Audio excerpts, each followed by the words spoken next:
Farewell to the God. Chapter 2, Return to Baihe. I decided to go to Baihe on the third day after receiving the videotape. During those 3 days, I barely slept through a single night. The tape my advisor had left behind was like a thorn lodged in my mind. No matter what I was doing, at some moment I would suddenly think of the woman with her back to the camera, of the 13 large bowls on the altar table, and of my advisor's final warning, almost pleading in its desperation. Do not record it. Do not remember it. Above all, do not see her face. I tried to convince myself that it was merely an old recording, perhaps edited, perhaps a record of some kind of folk ritual experiment. But whenever that thought surfaced, I would remember my advisor's body, the man who had died kneeling in the underground archive. His forehead pressed to the floor, both arms raised high, his mouth stuffed full of incense ash, and 2 copper coins pressed into his eye sockets. The forensic report stated acute cardiac arrest as the cause of death. But I knew my advisor had no history of heart disease. And no one suffering a heart attack would arrange himself into a posture of welcoming a god. What truly made me decide to go was the notebook he had left behind. The notebook was thicker than I had imagined. Its pages were badly damp-stained, the edges curled and blackened, giving off a stale smell of old paper mixed with incense ash. The first half consisted mostly of field notes on folk customs, including shamanic rituals in northeast China, Manchu spirit-inviting ceremonies, household guardian spirit beliefs, and the gradually disappearing god-inviting practices of North China. But from a certain page onward, the contents became increasingly chaotic. Much of the handwriting looked as though it had been written under extreme mental strain. The strokes were erratic, and in some places the pen had even torn through the paper. The 2 characters that appeared most often were Baihe. Baihe is not a place name. Baihe has not disappeared. The god is still in Baihe. They never sent it away. There was also 1 page filled, over and over again, with the same sentence. Do not believe them when they say the Daxian has left the seat. It is still there. When I closed the notebook, I suddenly heard a faint sound behind me. It was a copper bell. The string of copper bells among my advisor's belongings had originally been placed on the other side of the desk, but now it was swaying slightly. There was no wind in the room. The windows were shut tight, and the air conditioner was off. Yet the copper bells continued to tremble gently. The sound was very soft. Ding-ling. Ding-ling. Ding-ling. I stared at them for a long time. Then I suddenly realized that the sound of these bells was almost identical to the one in the videotape. When the woman approached the camera, what had been tied around her ankles were the same kind of copper bells. In the end, I did not touch them. Instead, I opened my computer and began searching for Baihe. There were very few results. Baihe County had been abolished and merged into Linshan County in 2006.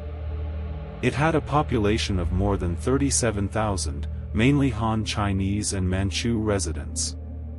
After that, most of the information could no longer be accessed. The web pages simply displayed messages saying the content no longer existed.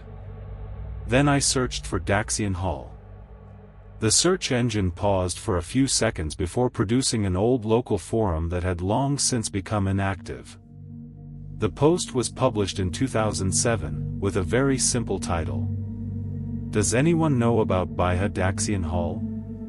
The original poster's account had already been deleted. The final reply was from 2011. There was only 1 sentence. Stop looking.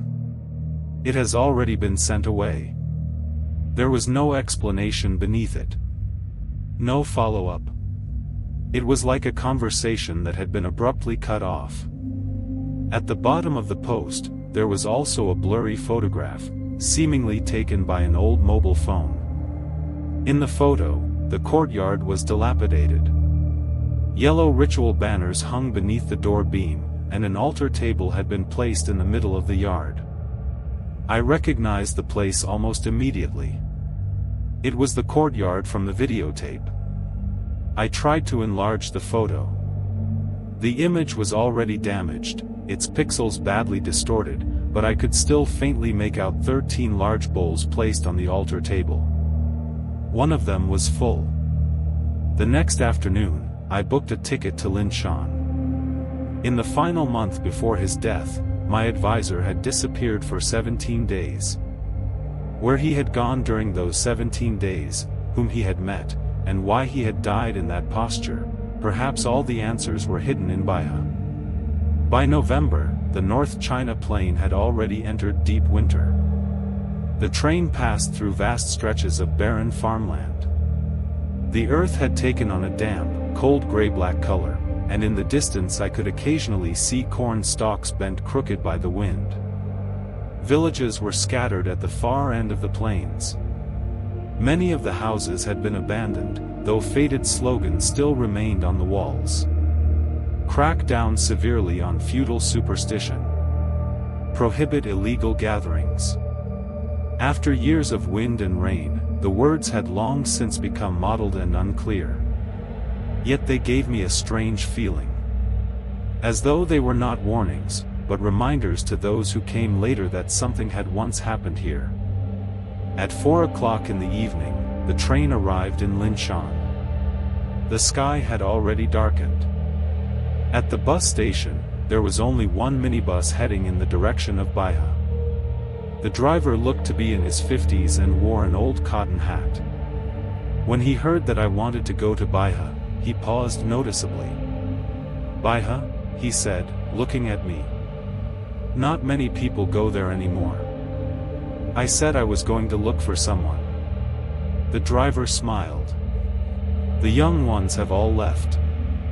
The ones who stayed behind either don't want to leave, or can't." I asked him whether he knew about Daxian Hall. His expression suddenly stiffened. Only after a long silence did he start the engine again. "Outsiders had better not ask about that. Baihe has a rule. If you hear drums at night, don't go outside.